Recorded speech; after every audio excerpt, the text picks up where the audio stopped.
Hello there and welcome to Invite God In. My name is Teemaree and today we're going to talk about some sensitive material, but we're going to come at it in a way that we can remember our power in God and that we can hopefully refocus and be healed around some of these very tragic events. Today we're going to be talking about the Uvalde school shooting.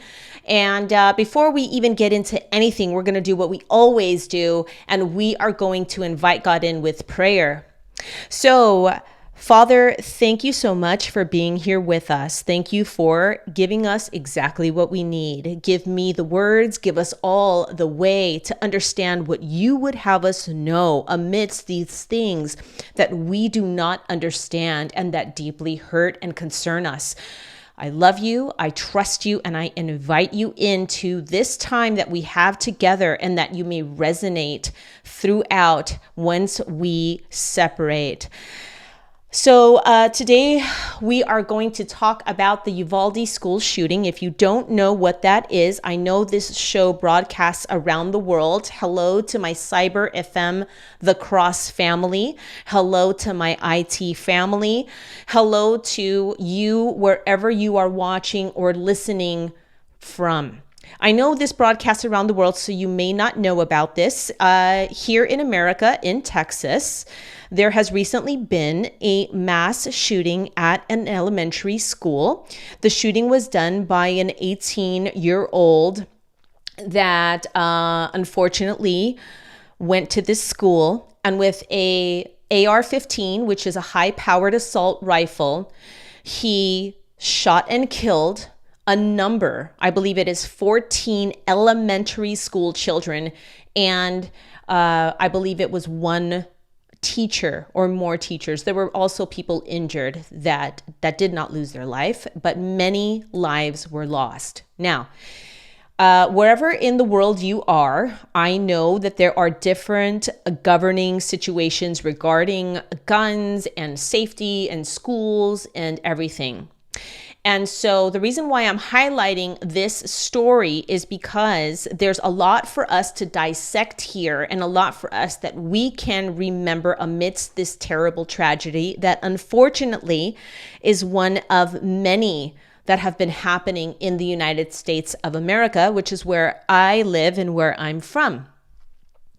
So now that we've kind of recapped just the synopsis of what the Uvalde school shooting was or is, as it is still unfolding, and it just happened this week. The first thing that I'm seeing a lot of is a lot of course, tension, anxiety, complaining, arguments, blame, because we're hurting. It hurts when people die senselessly. It hurts more when children die senselessly. It hurts when we feel that there is no justice. It hurts when we feel that things that are unfair are happening. And so naturally, from a place of pain, confusion, overwhelm, anxiety, and because this is something that continues to happen in the United States of America, social media is aflame with blame and with accusations. We have people saying that prayers don't matter. We have people saying things about the politicians because this gun laws in the United States is a big hot topic, on and on and on. Now, we have to be able to look at something in order to be clear on it, right? So where do we stand if we're inviting God in? Where do we stand if we're inviting God in? And what can we remember when we feel overwhelmed, confused, hurt, totally upset, angry, judgmental, accusatory? Now, we feel these things because we're hurt, but what can we do? What can we do? This is what we're talking about from the perspective of inviting God in. So, one important thing for us all to remember, and the reason why I want to kick it off with this is because one of the massive things that I'm hearing here in the United States, a lot of things that are being pushed onto the law are matters that are coming from or seeming to come from, air quotes in the studio, the church. And we're identifying hypocrisies here. And so again, we're hurting. We're in anguish. We feel upset. We're judgmental because we say, you hypocrite, if you are for the church, if you are for life, if you are for love, if you are for Jesus, if you are for believing in what the Bible says, then why would you stand in the way of gun reform? Why would you protect assault rifles that no one should need if they're not in the military, right? Why? So then we make the mistake of attacking the church. But here's the good news, my friends. When we remember the truth about the church, we can get some relief. So let's dive there. We are the church. We are the church. Why do we need to remember this? Because if we're looking to the church as a group outside of us, if we're looking to the church as a mega church or a famous pastor, if we're imagining that the church are the people lobbying for certain laws, then we have lost the truth. We are the church. Every single one of us is the church. In 1 Corinthians chapter 3, verse 9, I'm reading from the New International Version because it is a good, easy kind of common English we can read. 1 Corinthians 3:9, New International Version, it says, "For we are co-workers in God's service. You are God's field, God's building." When we remember that we are the church, then some of that anguish, anxiety, powerlessness, accusatory could be alleviated because we can somehow remember, amidst the cyclone of opinions and attitudes and judgments and fear, that we can do something, that we can stand for something, that we can be something. We can choose and be and act like and reverberate the true church. And hopefully your thought of that is that it is love, acceptance, kindness, and more. So the first point, okay, that we can glean from this terrible, senseless tragedy in the Uvalde school shooting and what it has inflamed when we hear, and if you're around the world listening, and this particular story isn't something that is coming to you, wherever you are, when you feel overwhelmed, anxious, upset, powerless against corruption or senseless violence in your country, in your city, in your state, in your nation, then you can remember, okay, how can I invite God in? Number one, I can remember that I am the church, not a building, not a famous person, not a lobbying group, not a powerful, loud voice out in the internet. We, you are the church. So let us begin there. And so how can we act like the church? How can we be a church? Let's look at it. Let's invite God in with our action, with a sense of wonder, okay? Now, the first thing is, are we looking outside of ourselves? Are we looking outside of ourselves? Why am I bringing this point up? When we look at the terrible shooting that has occurred and different shootings that have occurred, or when we look at some of the senseless tragedies that we've seen, what do we know? We know that hurt people hurt people. And many times what we find is that the person that has committed these heinous crimes, not always, but most of the time, they are people that have been deeply hurt, deeply marginalized, they are ostracized, they are ignored, they are bullied, they are, and on and on and on and on and on. So when I saw this story again, I thought, gosh, if we're the church, are we looking outside of ourselves? Let me give some examples of how this is an everyday thing that we can pay attention to and how we can be different. Friends, we live in a time where we can send a message or respond to a person with a push of a button. In less than 15 seconds, we can respond. Now, the phones have made it so easy that we can send a universal symbol that is a heart, a hug, a kiss, a rainbow, something that says, I love you, I see you, I'm thinking of you. I'm guilty of this. I'm guilty of what I'm going to say. So this is not a judgment call. I'm not judging anybody. I'm identifying ways we can be in power. How many of us have been so caught up in ourselves that we are too busy to respond to someone with the push of a button? I've done this myself. Friends, and this is just responding to someone, which means a person that reached out to us.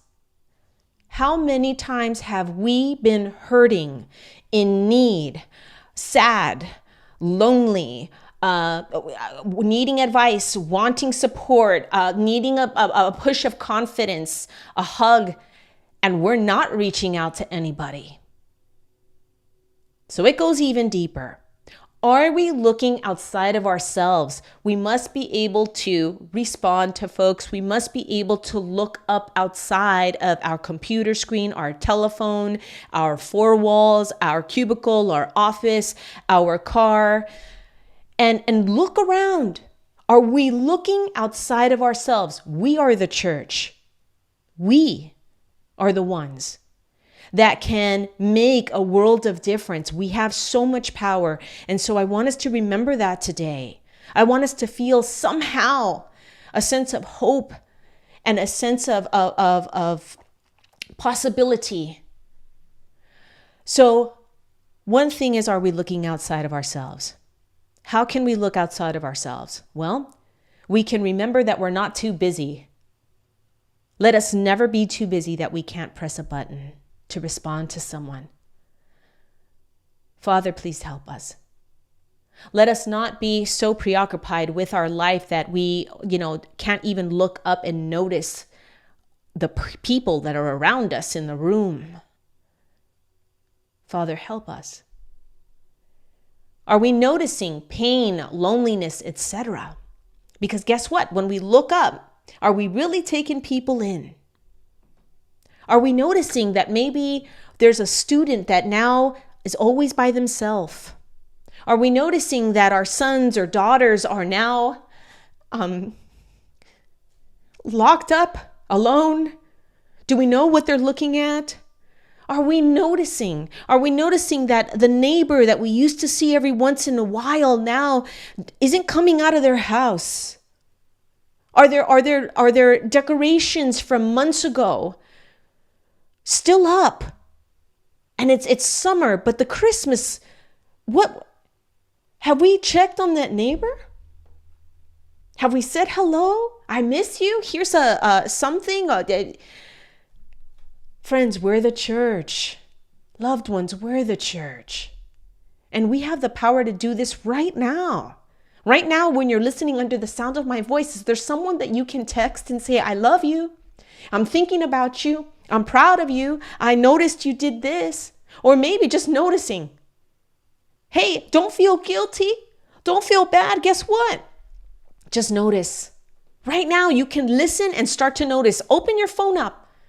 Who can you notice right now on your social media that's doing something good? Who can you give praise to, love, respect, joy? Maybe somebody in your life that's been doing things for you and you just haven't said thank you. You just haven't checked to see if they need something from you. Friends, are we noticing? And when we notice pain, distress, or need, are we helping? Are we helping? Hey, again, there is no judgment here. I've been the same way in many different circumstances, right? But let's explore here. This is what it means to invite God in, to say, guess what? You know what? I'm noticing that something is broken, and I'm remembering that I have power to do something. That doesn't look like fighting and complaining and judging. That actually looks like true acts. Because the Father Almighty has given me power. I am the house for God. I'm a church. So what can we do when we notice pain or distress? Are we helping? And here is where we can look at the example of the Good Samaritan. If you have a Bible or if you have the Bible app, you can check on any of this right now. The parable of the Good Samaritan is found in Luke chapter 10, verses 25 through 37. Today, for time's sake, I'm going to begin in Luke chapter 10, verse 30.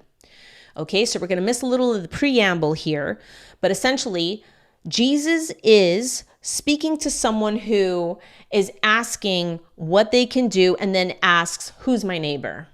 Because Jesus says to the person that asks, you must love God as you love yourself, and you must love God above all, and you must love your neighbor the way you love yourself. Okay, so then he says, well, who's my neighbor? The person that Jesus is talking to at this time. And so now I'm going to read from scripture. This is from Luke chapter 10, verse 30 in the New International Version, or NIV for short. In reply, Jesus said, and this is a parable, so it's a little story. A man was going down from Jerusalem to Jericho when he was attacked by robbers. They stripped him of his clothes, beat him, and went away, leaving him half dead. A priest happened to be going down the same road, and when he saw the man, he passed by on the other side. So too, a Levite, when he came to the place and saw him,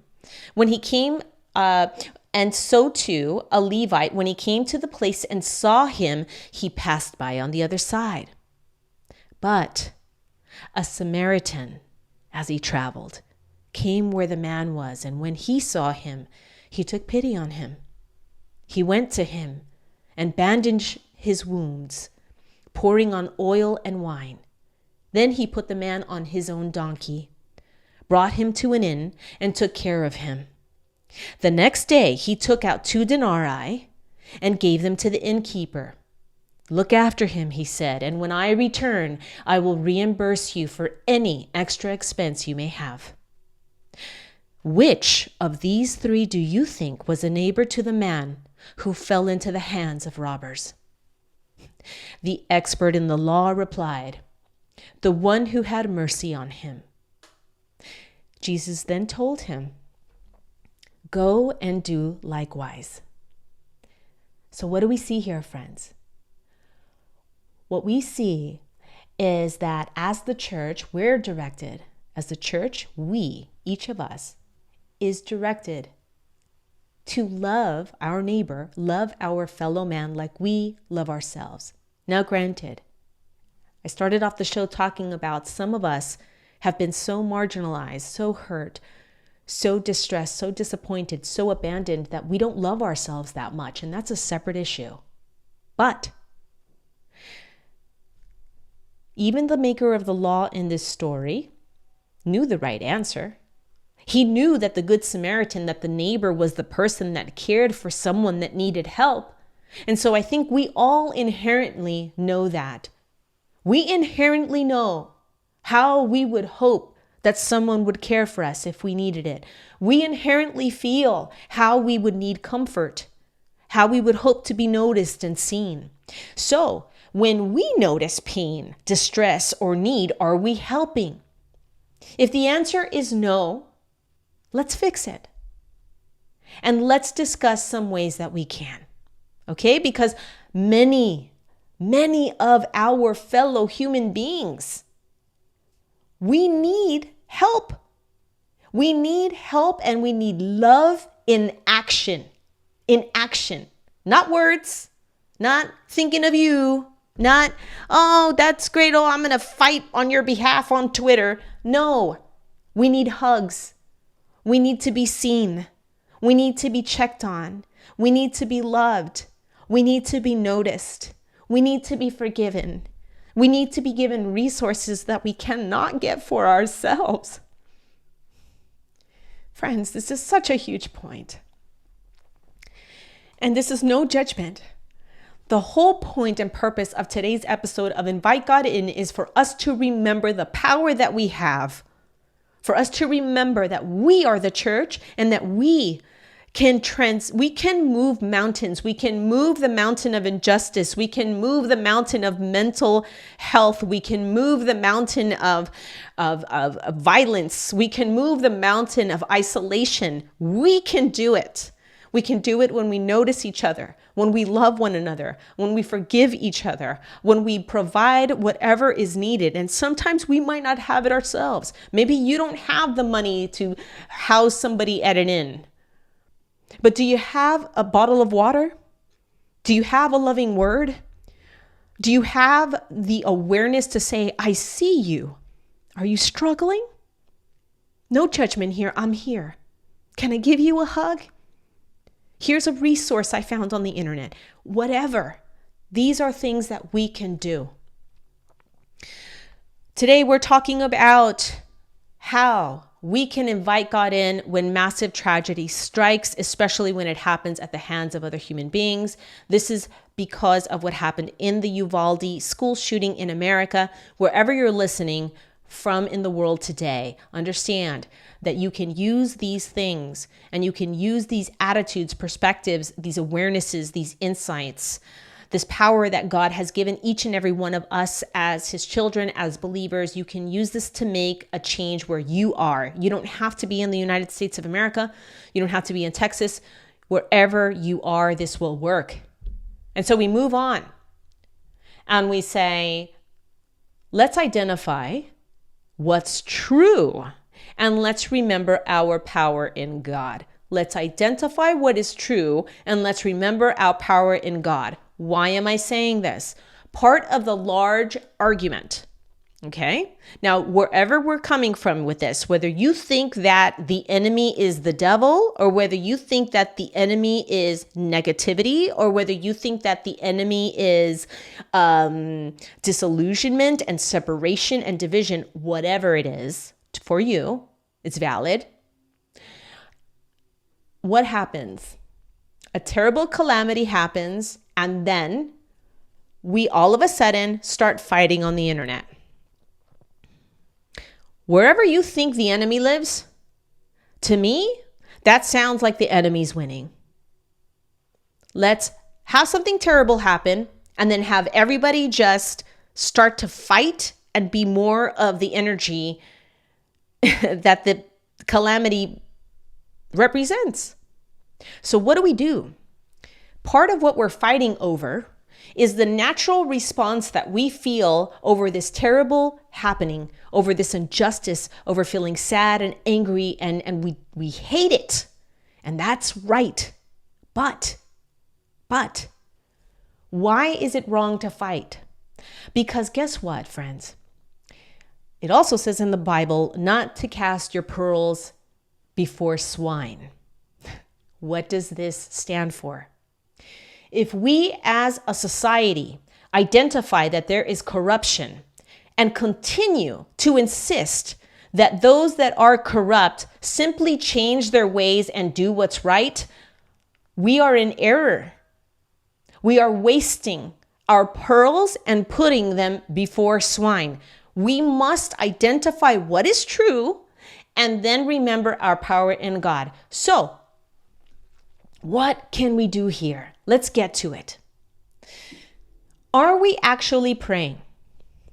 Now, I know, friends, some of you feel hurt around the word praying at this point because a lot of those hypocrites, a lot of those people that they use this as a way to kind of soften the blow of the terrible things that are being done.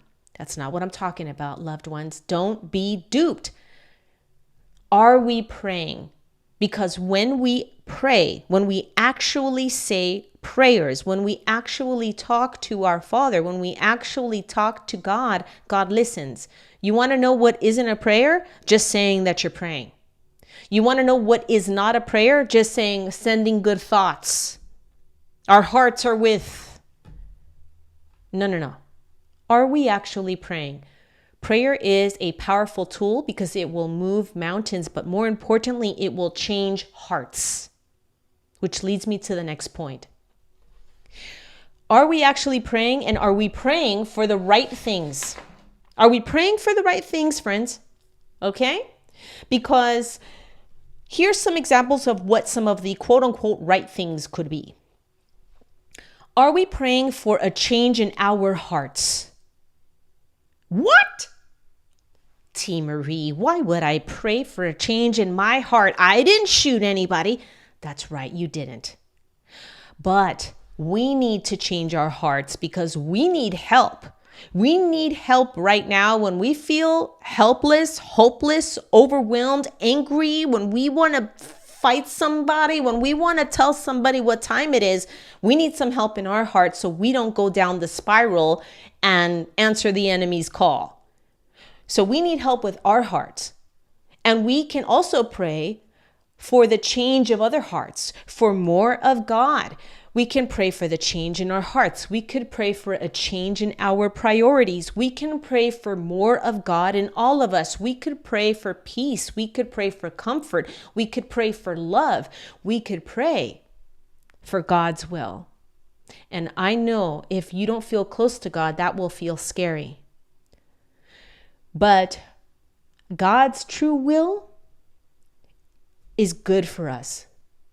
It's love for us.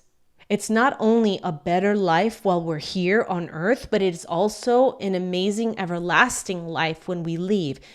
God wants the best for us. And if you have trouble wrapping your mind around this, look to the Bible also. In Genesis, the whole story opens up with God creating man and woman to live forever in a garden that has everything that they could ever need. We wouldn't have needed to work, to get clothes, to do anything. Guess what we would have done? We would have hung out together, had delicious varieties of foods to pluck and enjoy. God's will for us is genuinely, lovingly good. So we can pray for God's will. We can pray for love and peace and understanding and comfort, and this can be powerful. Are we acting practically?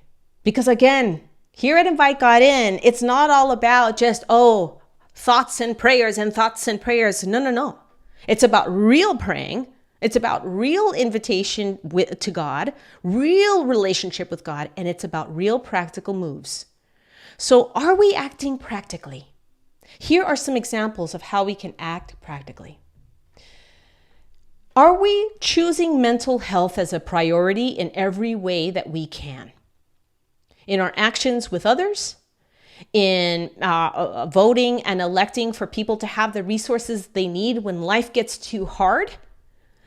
Are we standing for the removal of office for anyone that is standing in the way of our health, our welfare, justice for profits?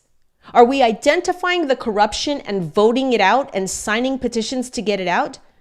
You don't have to be in an uproar. I don't want you to be mad and fighting online, but there's practical things we can do. Let's not forget our power, please. We can vote for change.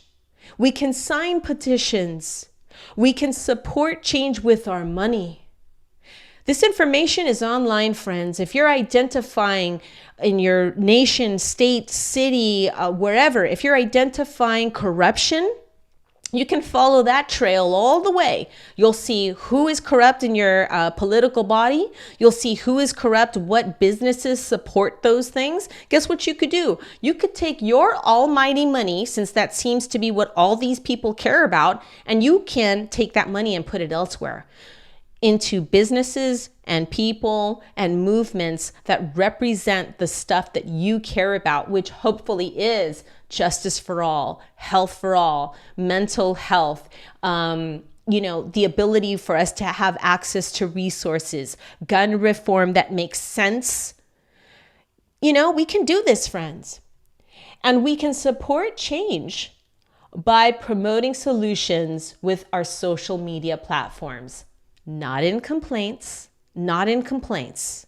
None of us need more complaining. But you know what would be really cool?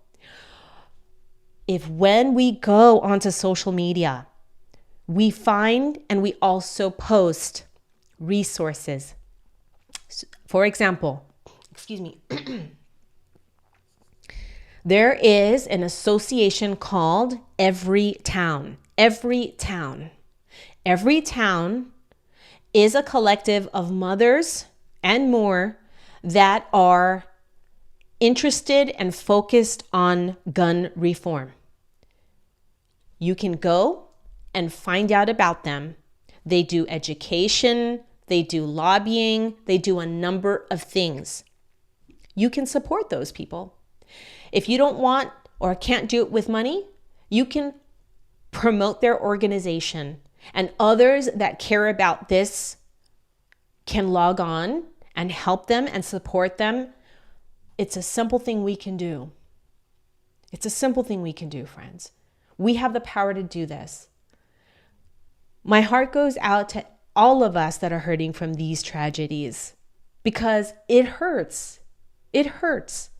Just this week, I was going to the movies on Wednesday, enjoying my time, and it just washed over me the thought of these grieving parents that they are having the worst day of their lives. That they're probably curled up in bed, struggling, having to make funeral arrangements for their innocent babies. Any of us that see these things and are affected by them, that's a natural response. It's what are we going to do?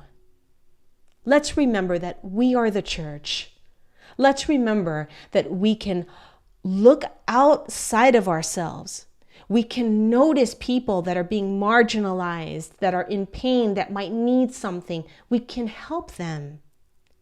We can be the Good Samaritan and be the church every day and start to see less people forgotten in the cracks.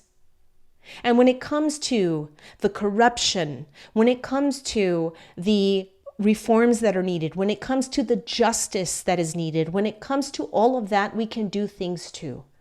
Let us not fight with one another. Let us simply be a stand, a beacon for what is right. We have the power, friends. This is not old news, unfortunately, but the solutions are also timeless. Friends, may the Lord bless you and keep you. May the Lord make his face to shine upon you, and may the Lord give you his peace. Remember that you are the church. Remember that you have been entrusted. You have God in you. Ask for guidance, ask for help, ask for comfort, ask for whatever you need, and then act in love. We have the power to make these changes. Go forth in love, friends. God bless you now and always. I hope to see you again, same place, same time next week. I'm Teemaree. This was Invite God In. Bye-bye, friends.